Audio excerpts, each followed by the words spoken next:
afternoon, and welcome to Let's Talk About It, All the Things. Hi, Chris. You beat me to it. I'll call it a tie.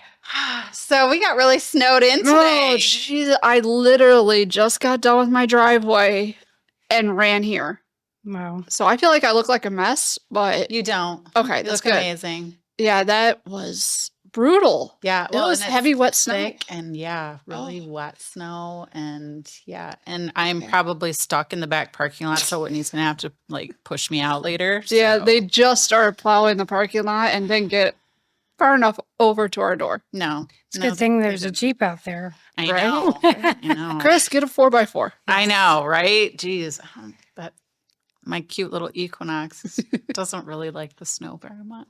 So, all right. Well, on this blizzardy day, while everyone is snowed in at home, we have a very brave guest who came out. Of course, she has a giant Jeep, so it is really sharp. I'll give you that one. I love Thank it. you. Thank you. Beautiful Jeep. Purple, so represents domestic violence. Yes, I love it. I love it. So let's just introduce our guest and let's get rolling. So we have Jaime Matthews with us today. Welcome. Hi, Jaime. Thanks for having me. I'm excited. Yeah. So Jaime has a coaching business, real life coaching. Yes. And she also kind of recently started the Trauma Survivors Ambassadors Program. And so we have all kinds of avenues we want to talk about here, but how about we just start with just you? Just introduce yourself and just start with kind of your story, whatever you want to share with us, rolling into how you became a life coach, and then we'll talk about the Trauma Survivors Ambassador Program as well. So okay. So lots of stuff to cover. I wear many hats. But how I got into coaching was I was in recovery. I'm a recovering alcoholic. In May, I will have 12 years of recovery. Oh, congratulations. Thank That's you. amazing. Thank you. So I was at a retreat for recovering alcoholics, and the retreat master and I sat down. We were just kind of having a one-on-one conversation. We were talking about what, things I love, my passions. And, and she just kind of looked at me and said, have you ever thought about being a life coach? So rewind back to 2016 is when this conversation happened. So life coach was not a thing. Everything is a life coach now, or a realtor coach, a bank coach, a health coach, So I was like, I just remember feeling like this overwhelming feeling came over me, like a light switch, like, oh my God, that's what I got to do. But I looked at her and I'm like, what the hell is a life coach? Because I had no idea, but I just knew that's exactly what I needed to be doing. It was crazy. It's so hard to explain. But so I got home, started researching, just like crazy, because I wanted like a full program.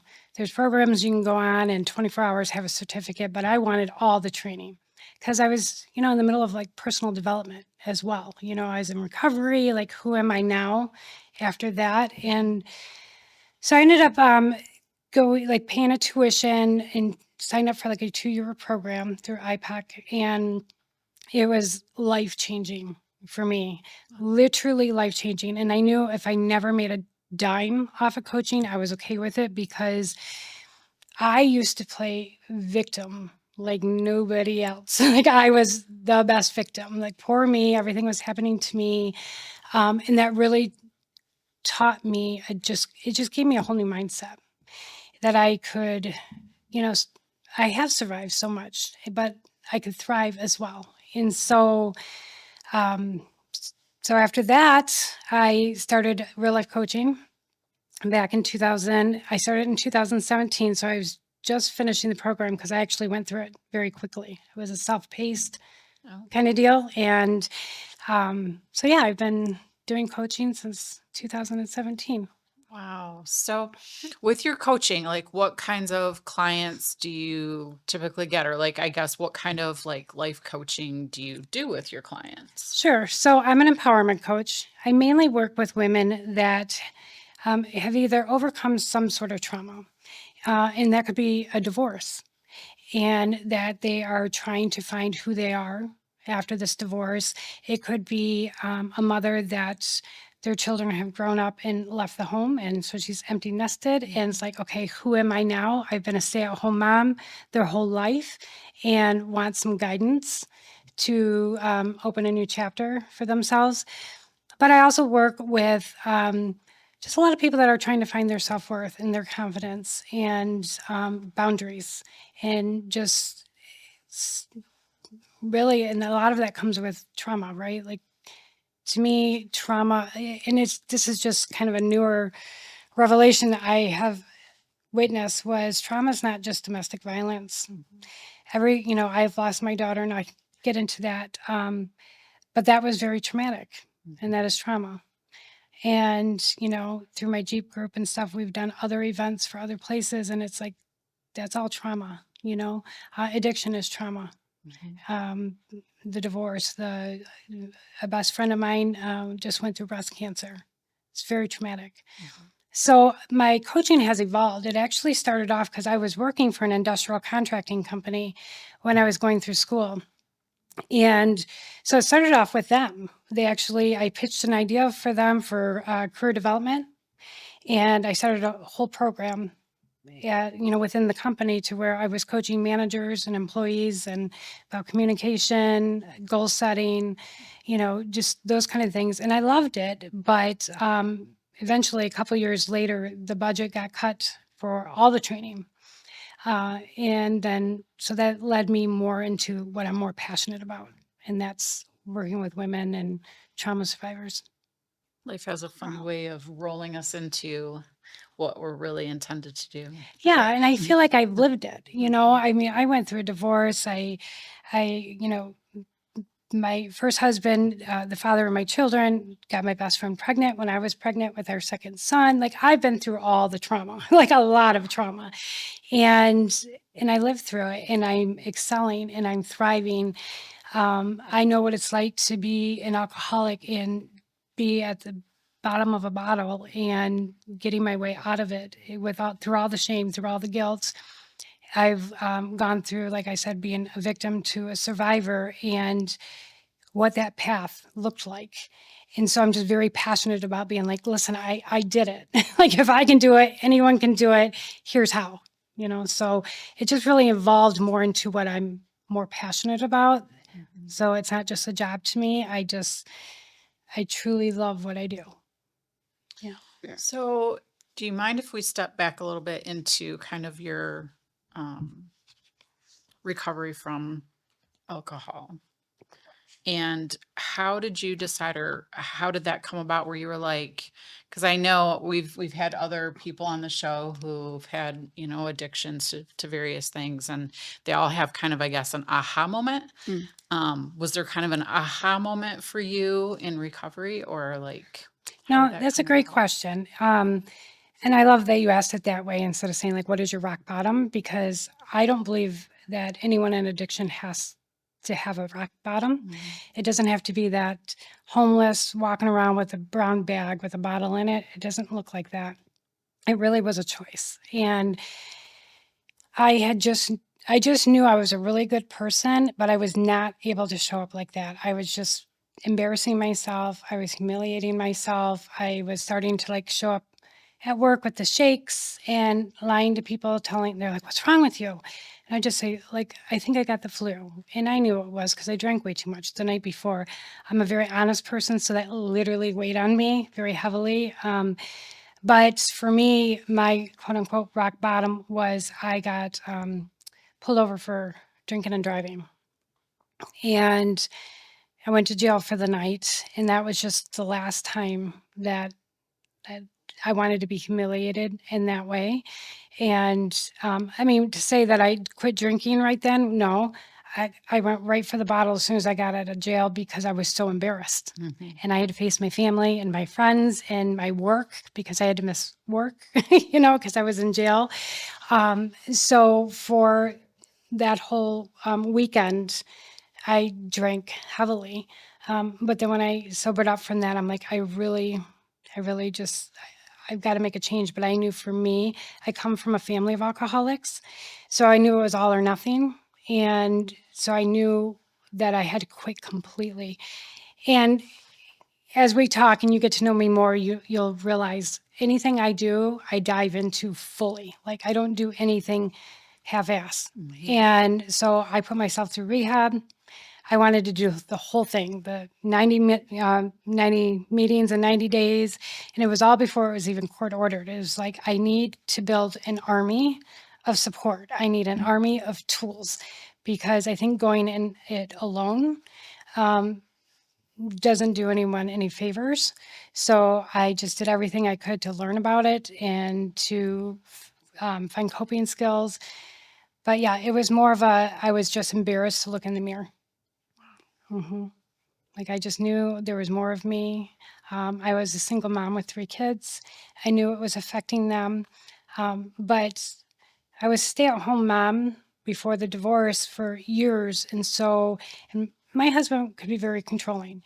And so when I was a single mom, it was the first time, because I got married when I was 19 and started having kids. It was the first time I'm like, this is my life. I can do what I want. And every time I drank, it was like that false sense of empowerment of I'm an adult. If I want to drink, I can. But that was my way of justifying what I was doing and ignoring my children, And so, but I made my amends with them. I mean, I was always there for them. They did sports, and I was a very functioning alcoholic. I think the worst thing I did was get emotional. Like I would get drunk, and I remember with my daughter would tell me like I'd sit on the living room floor and listen to all the sad music, and I would force her to sit there with me because I didn't want to be alone. And I'm sure that was traumatic for her at the age of 10, Wow. So for 6 years of their life, I was a drinker.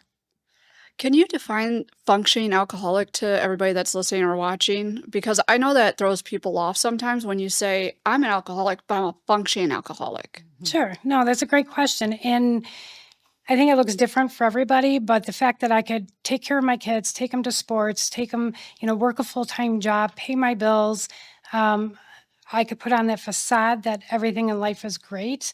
I was very much a closet drinker. Like I didn't go to bars or anything like that. I drank at home. So I was able to function. I was able to get up, go do my job, take care of my kids.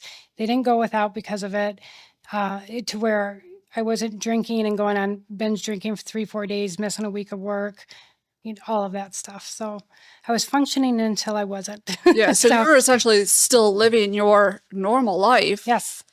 While consuming alcohol. And some people might not have ever noticed. And Right. that's the difference. And I think a lot of people didn't notice. I had people say, I didn't realize you drank. I didn't realize you were an alcoholic. Or are you sure you're an alcoholic? But for me, I didn't drink every day. I might have drank a couple days a week, but when I drank, I couldn't stop. When I would literally drink 20 beers in a sitting, and I could tolerate that. And half the people wouldn't even know I was drunk. So when I drank, I couldn't stop. I couldn't be that girl that ordered a glass of wine with my dinner and then just go home. Like that just opened the floodgates. You know what I mean? Like I had to keep drinking. So that to me was my definition of I am an alcoholic, because I don't have the control to stop it. And I do things in an altered state of mind that I would never, ever do sober. So I think it is different for everybody, and they might give you a different explanation of what a functioning alcoholic is, or even what an alcoholic is. Yeah. So, but that's my definition. Okay. Yeah. Wow. Well, congratulations again, because I know that that's a huge, huge feat. Yeah. Thank you. And a lot of really hard work on your end to overcome that and move forward. So I kind of want to move a little bit forward now. You did mention some additional trauma that you've had in your life, one being the death of your daughter, Hope. And so would you be willing to talk a little bit about that as well? Yeah, and I would love the opportunity. I appreciate you saying her name. And I'll get emotional because, as you know, a lot of people are afraid to say her name, or just because I don't want to upset, me or anything like that. So I love that you said her So wait, they think by not saying her name is going to make it better? I don't think they think it's going to be better. They don't want to trigger me. So like a lot of people are afraid to ask about her or tell me about her, say things like that just because they don't want to upset me or put me in an emotional place. Gotcha. Um, so yeah, my daughter, I'll give you a little bit background with her. Because this will kind of spill into why I do what I do today with the Trauma Ambassador Program. But my daughter she passed when she was 20. And when she was 15 years old, she at this point was living with her dad. And I had gotten a phone call, and it was on a day like today with it blizzarding, and all of Michigan was shut down. She was up north, so about a 4-hour drive, and I got a call from her, hysterical, that she said, my stepbrother has been sexually abusing me since I was 8 years old, and I can't deal with this anymore. Oh my goodness. And the words they're just absolutely devastating, and I could not get to her. I didn't have a 4-wheel drive vehicle at the time. They were like, it was like mandated, like, get off the roads, you cannot be on the roads. So sadly she had, like CPS came and all the people, and I arranged for her to get a hotel, and there was like a friend there that was an adult that I had contacted that would stay with her, but she had to go through the forensic exam, the rape kit, talking to all kinds of people without her mother there. It was devastating. So I went and got her the next day, and it explained a lot to me because Hope was really struggling for a couple of years. She started cutting. She was very suicidal. Like, she would threaten suicide a lot. So I went like a whole year, I want to say it was, trying to get her into every program you could possibly think of in Oakland County. And because what would happen was I would get a call from her school, and they'll say, Hope is, threatening suicide, or she's suicidal, or she's cutting. You need to come get her. And then I'm obligated at that point to either take her to the emergency room or get some kind of help, or I'm in trouble. Mhm. So, but we had one door slammed after another in our face. There just wasn't any help for her. And I mean, I was actually told she had too many problems, that they weren't equipped to help her. It was just devastating. So, and actually what had happened was she was living with me going through all of this. And one time she had cut herself. She had over 300 cuts on her. And I had went through every single resource, including even went to like a psychiatric ward for a little bit. She really wanted to go live with her dad because my boys, her brothers, were living there. And I think she felt left out. All the stepbrothers lived there. So she has 3 stepbrothers, 2 real brothers. So she kind of felt like her family's up there, and so I'm like, she's either going to accidentally kill herself trying to get there, or I'm going to have to let her go, even though I felt like it wasn't a place for her. Nothing against her dad or anything like that. It was just, there's so many boys. You know what I mean? She needs to be with her mama. But so that's how she ended up going to live with her dad, was she just had a lot of mental health issues. And, but then when I got that phone call, I now understand why. And she has held this in for so many years and kept this secret for so long. And I'll never forget, on the drive home from picking her up that day, I was crying. Like, I had tears coming down my eyes, and I'm driving down 75, and she like reaches over and she puts her hand on my leg. She's like, "Don't worry, Mom, you'll get used to it." She's like, I did. And I'm like, it was just devastating. And then she said, "I just did what I had to do to be a part of my family." So somewhere in her mind, she felt like that's earned her love from the family. it made her feel a part of. So yeah, it was devastating. But so that, led to, like, when she came back with me, she didn't want to go to public schools. So I got her through 11th, 12th grade online. But she didn't get to do the prom. She didn't get to do the homecomings or anything like that. But she was working. She was doing school. We got her through driver's education. I had her in counseling. At that point, she didn't want to do counseling because she didn't want to be a victim. She didn't want to be a survivor. She just didn't want to admit anything. She just wanted to put it behind her. But as a mom, I said, I have to offer you this. Whether you talk or not is up to you. But there will be a counselor here once a week. And because they came to the home. And for a lot of it, she didn't talk. So, but I had to know that I at least gave her resources. So fast forward to she was doing really great during those couple of years. Graduated, got her driver's license. But right after she graduated, she met a man that, well, I was told he was 24. She was 18. Lo and behold, he was 36. Whoa. He was promising her the world. He's going to build her a home. They're going to have a family and the animals and all of the things. And that turned into a very violent relationship. And I had to go a couple of times and move her out of there, where he would abuse her. Charges would get filed, and then she would drop them. And then on her 18th birthday, so this happened very quickly with her. It was like within the year. I got a call, and it was from the Oakland County Sheriff. And they said, we've got your daughter here. She wants you to come pick her up. She's just been brutally abused and strangled.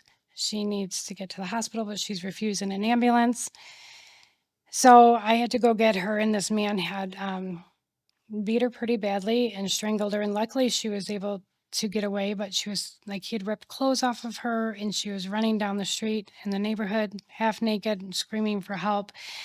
And so that's when I really started working with Haven, which is Oakland County's Shelter Resource Center for Domestic Violence and Sexual Assault. And I took her there for her forensic exam instead of a hospital. And thank God I did, because they just made her feel human. It wasn't like, doctors in and out. She didn't have to repeat her story 500 times. It was one time with somebody that is trauma informed in sexual assault and domestic violence specifically. So they were able to document 55 marks on her body. And they also gave her a court advocate. And I truly believe, because Haven gave her these services, that she finally went through with the charges, because she had dropped all of the times before. But also, we were asked then to do, as she was recovering and stuff, to tell our story at one of Haven's galas.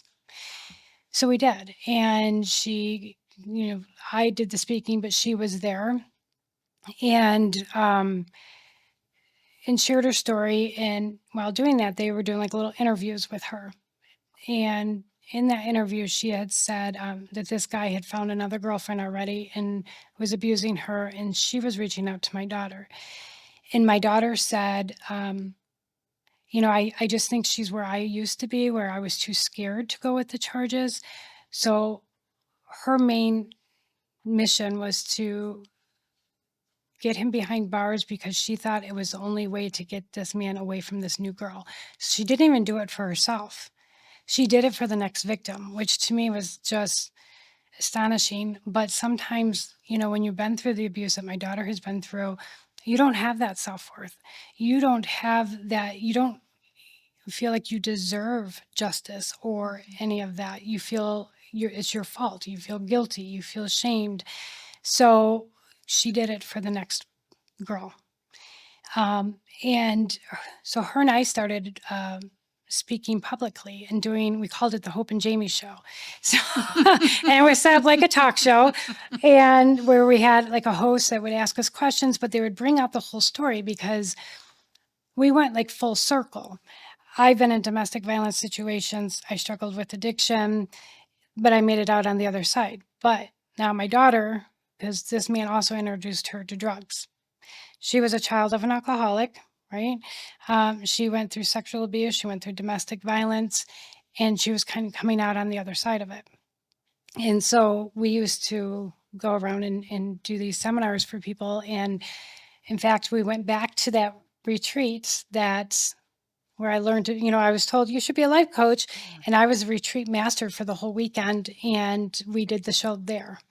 And the next profound thing my daughter said, and I wanted to bring these up because they help me so much now. And I always want to share this with people. But so she was 15, I think 15 at the time.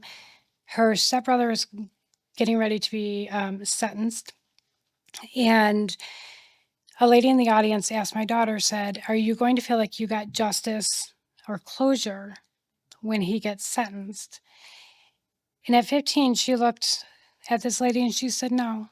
She said, "No amount of time of him being in prison is ever going to give me justice." She's like, "The only time I'm going to get my justice or my closure is when I heal from within."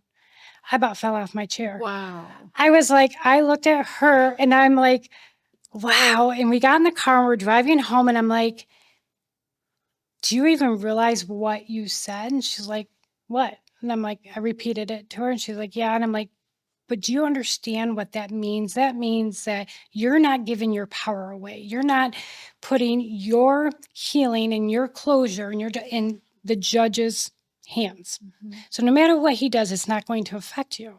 But if you truly want closure and justice, it's on you. And you're keeping your power. So you can get it if you want it.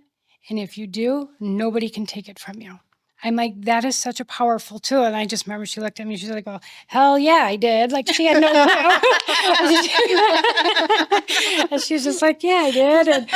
But I say that to so many people because we look for outside sources to give us closure, to help, to heal us, to give us our justice. But all of that does come from within. Mhm. We have our own answers, even with grief. Yeah. Right? We can learn from other people that are going through something similar, but if we don't do the work, Mhm. we don't find the healing.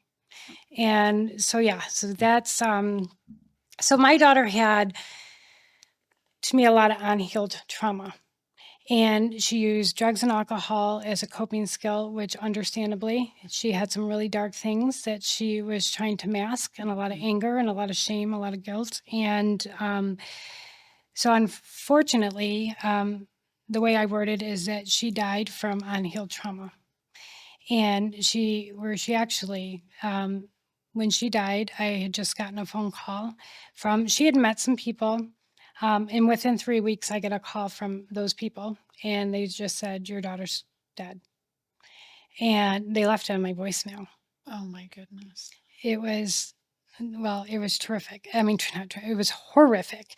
And come to find out, she took a pill that was laced with fentanyl.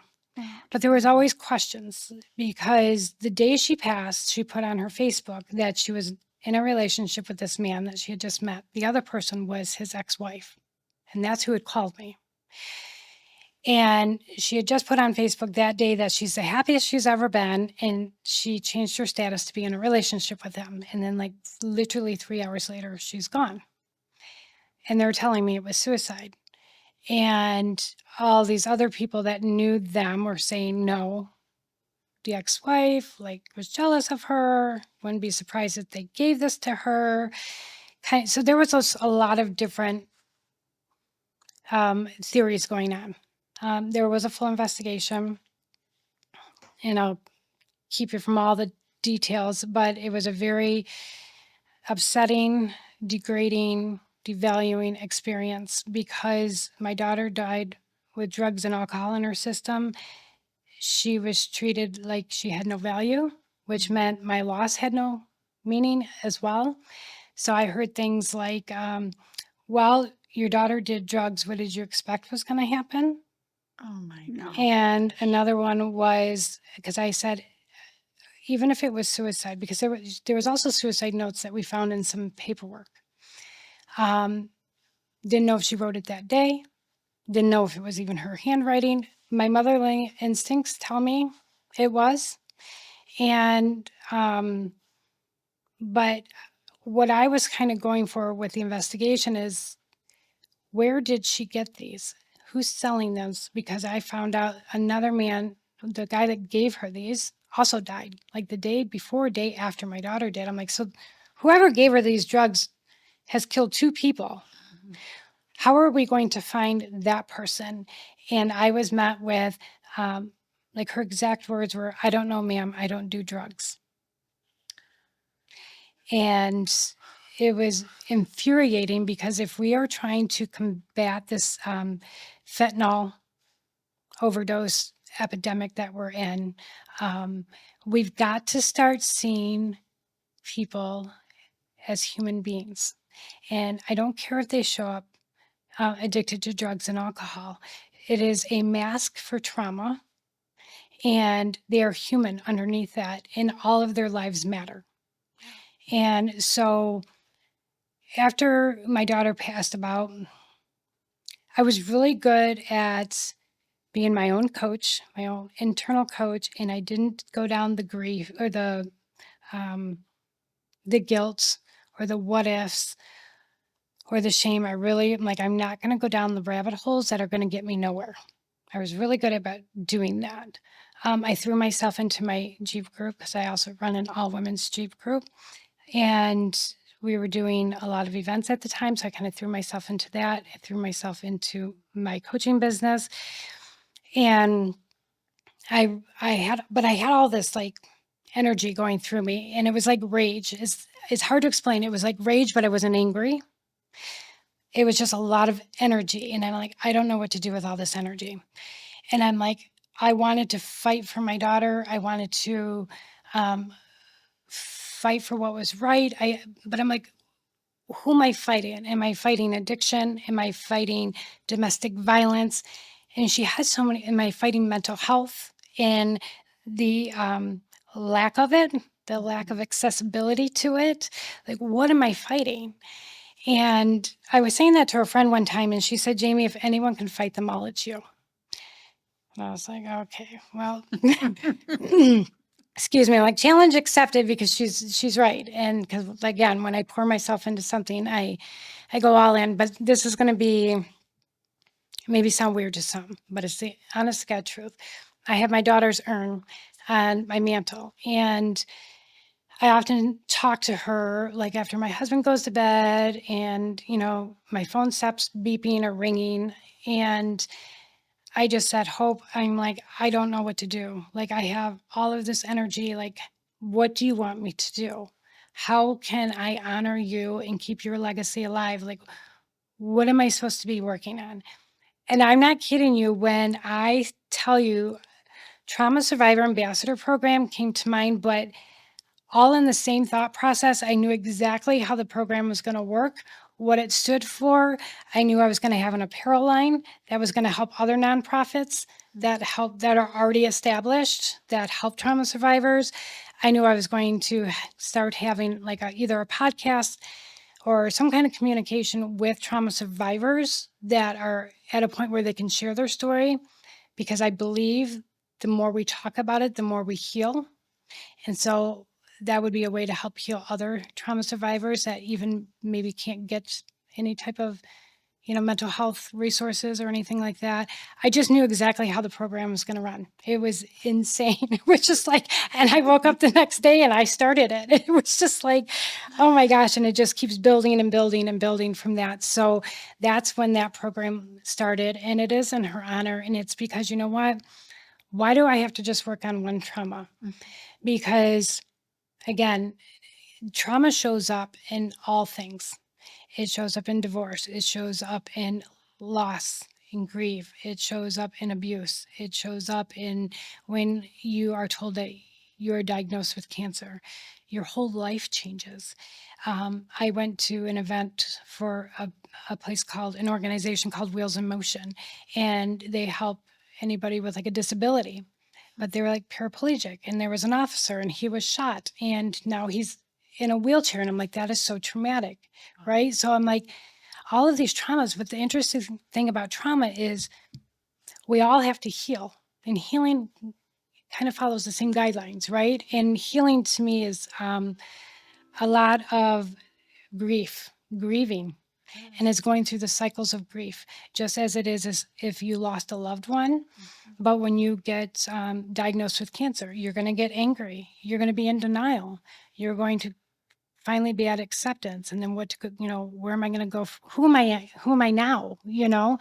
So it's really just bringing all the stories to life so people don't feel alone, and to give them hope and inspiration.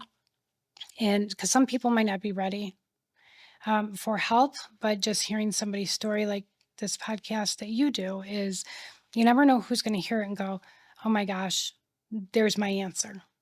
It just takes one thing. You say one thing to somebody and it can change their world.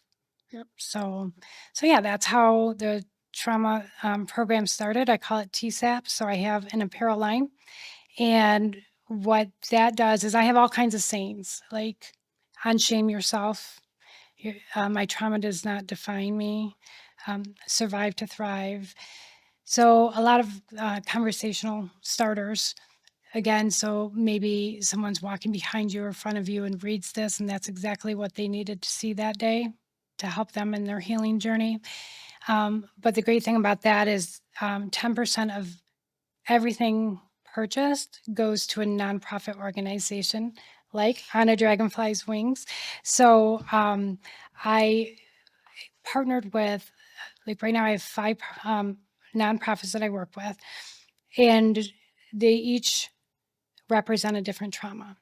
So On a Dragonfly's Wings is suicide awareness and prevention. I've got Haven, which is for domestic violence, sexual assault survivors. Mission of Hope, which helps cancer patients, but and it's all cancers. It's not just breast cancer. They actually help pay for if they have to travel and they need a hotel the night before surgery. So the money goes directly to cancer patients. And then I work with Drug Free All Stars, which that is a group of recovering alcoholics and addicts. Stacy, right? Yes. Yeah, I have worked with her. Love Stacy. Along with Brian's Hope. Right before, yes. Yeah. Yes, Jeannie. Yep, before Jeannie passed away. So, yes. And in fact, it was Stacy that one time said something to me that completely changed my life. And what she had said to me is I had called her when Hope was actively in addiction. And I'm like, I was getting to the point where she was putting my life in danger. People she was hanging out with know where I live. I'm like, how do I have boundaries? How do I love her and still be there for her, but yet protect myself, my husband? And she had said something about, she's like, I don't believe in tough love. I believe in healthy love. And what that sounds like is, Hope, I love you more than anything, and I will never abandon you. But all I can do is help you help yourself. And I was like, that is fantastic. And that really helped me, not only during her, when she was using or drinking, it helped me when she passed, because I truly believed what Stacey told me. And I truly believed that I was always there for my daughter. And I did. I dropped everything. When a couple months before she passed, she was in rehab. And I went there every visitation. And let me tell you, this girl had a shopping list. Like, I need notebooks. I need new socks. I need, she had a list. But that's how I showed, yes, I will get you all the things, and show you I'm here to support you. But when she was actively using, I didn't give her money. I didn't give her a place to stay. So yeah, she did. It helped me when she was alive, but it really helped me not go down those rabbit holes of when she, after she passed, about feeling guilty or did I do enough? I knew I did enough. But anyway, so now I don't remember where I was at. So much. 5 programs. Yeah. Yeah. So Haven, Drug Free All Stars, Mission of Hope, and then Wheels in Motion, which again, they work with anyone with a disability. And what they do is they bring life back to those individuals that feel like they can't have any adventure anymore. So paraplegic. So I actually work with them through my Jeep group too. They'll do disability dirt days. So like the Jeeps and the side-by-sides will meet up at Holly Oaks Off-Road Park, and we will put their clients, if you will, and take them for off-road rides and adventures. They have pontoons that are wheelchair accessible, so they take them out on fishing trips. They just do all these races, and just it is so phenomenal what they do, and really giving back those people that think I'll never have fun again in my life. And that to me really helps in their healing and their mental health when they see options out there. So those are the 5 organizations, and I'm really working on one right now to find for veterans as well. And I know Wheels in Motion works with a lot of veterans, but I really want a veteran specific one. So again, the 10%. So every item purchased, someone can go on and let's say they relate, maybe they had a child that committed suicide, they can pick whatever organization they want for that 10% to go to. So then every quarter I just go in and donate whatever they raise. But more than that, I do a lot of advertising for them, and I'll either share their stuff, or if they have a big event coming up, I'll promote that. I talk about them on my own podcast. So I try to bring awareness to their programs, not only for resources for trauma survivors, but for all the businesses out there and people that can donate and help them with their mission and get them the help that they need, the trauma survivors need. And what is your website that they can find all this on?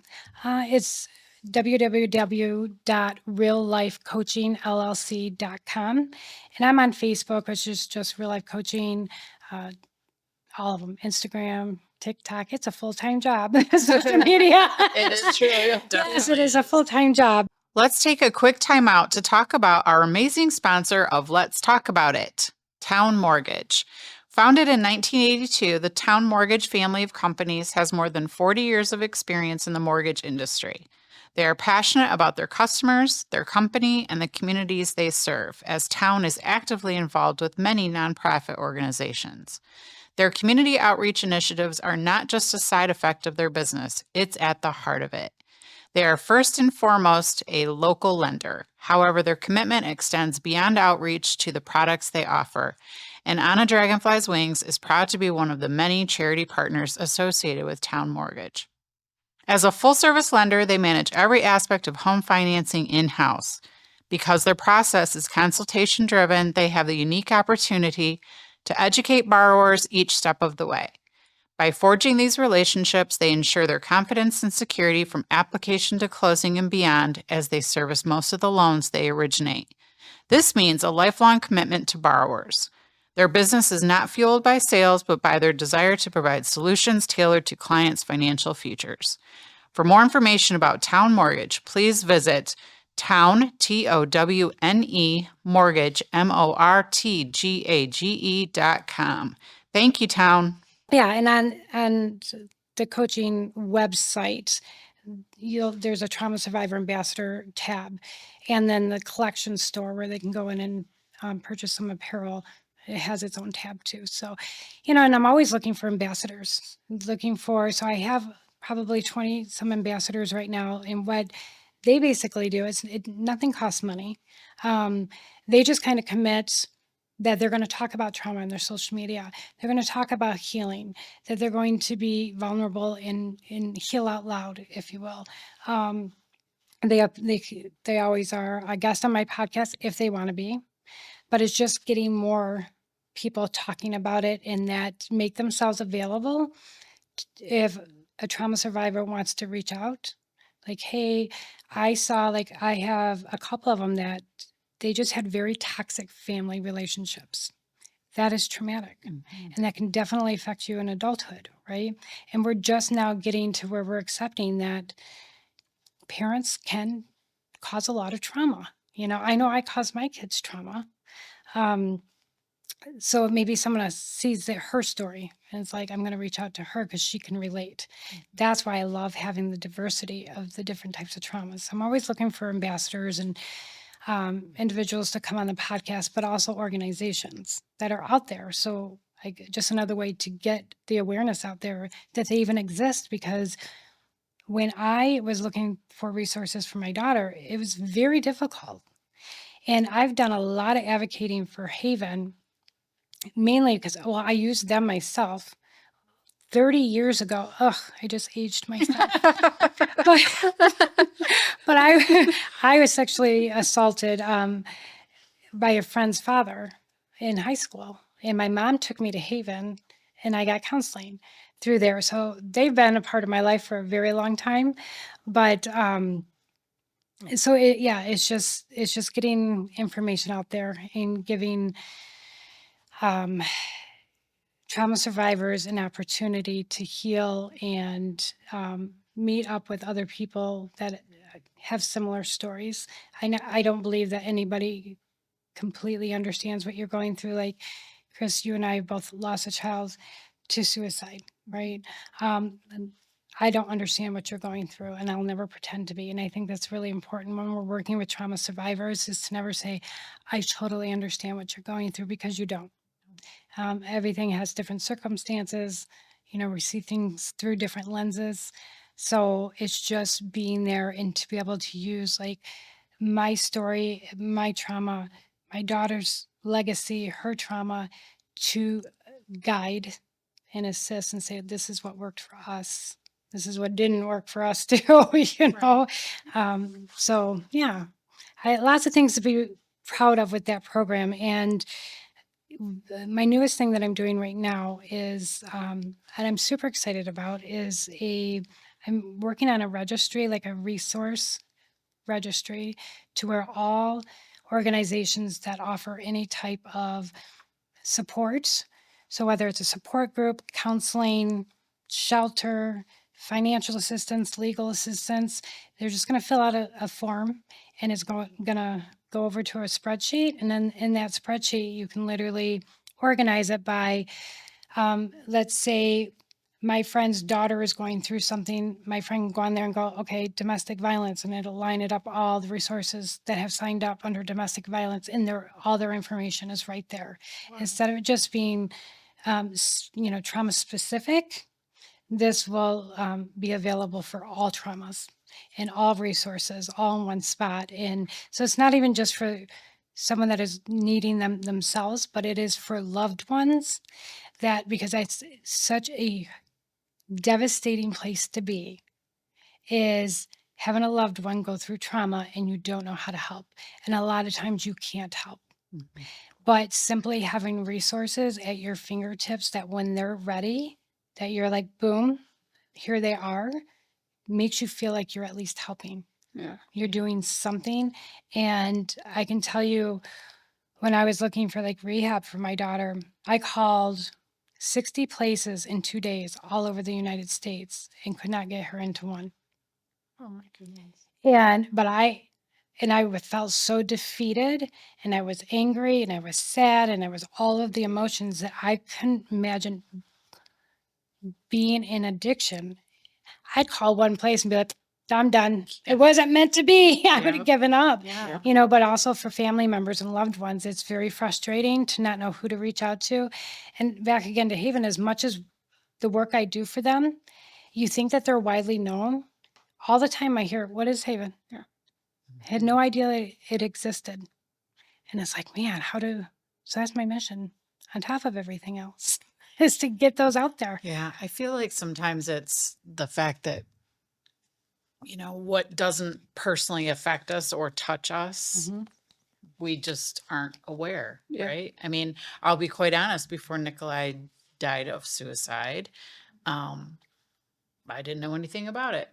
I, never really gave it a second thought, and I'd never heard of the American Foundation for Suicide Prevention. So yeah, I think you bringing awareness so that it's just out there, so that hopefully more people will recognize. So when Haven comes up, you can be like, oh yeah, I know what that is. I don't have to personally utilize them maybe, but now it's in my brain, so I can use them as a resource.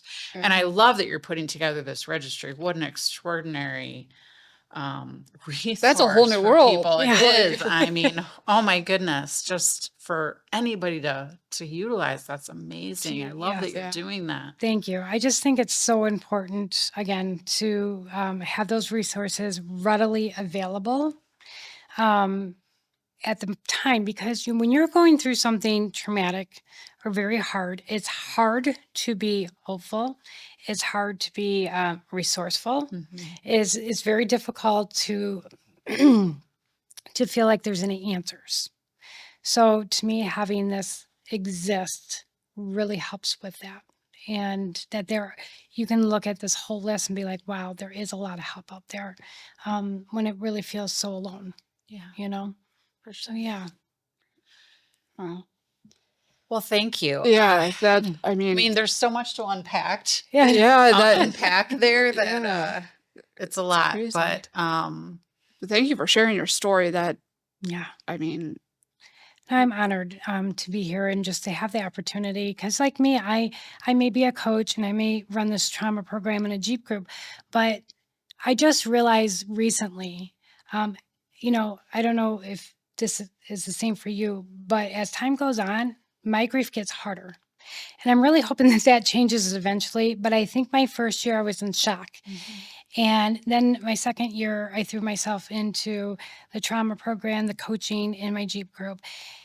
And then just recently, I'm like, I'm a grieving mother too. That is actually a whole role that I play. And I need to pay attention to that girl, because she is begging for some attention and she's going to get it one way or another.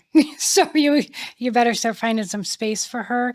And so I am, just the last month, I've done some heavy work on, I guess around her death, and really coming to, this, having the boundaries of, I got to take care of me too. And I've got to do the whole grieving mother thing. Because I remember when she passed, I kept saying, I don't want to be a part of that club. Like, I was very annoyed that I'm always going to be labeled as a mother that lost her child. Like, I was really annoyed with that, because I very much am a person that I'm very in control of my life, and I'm a very intentional person. And to have something so